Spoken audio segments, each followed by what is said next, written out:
and then the kum nipa na ekum na wie no awurade honkroko sa ka kire be say mentombo ase na ekum wie me make announcement na kromofo bete enti me mo hene ni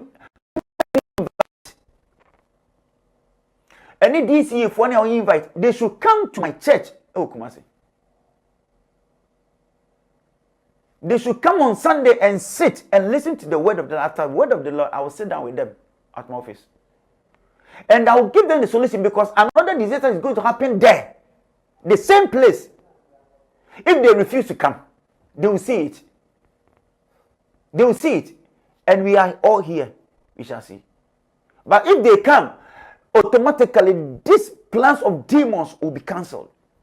Because of what they have done spiritually, and I'm going to reveal to them, and I'm going to help them to solve the problem, and I'm going to let them, their king, to make an announcement in that town. So,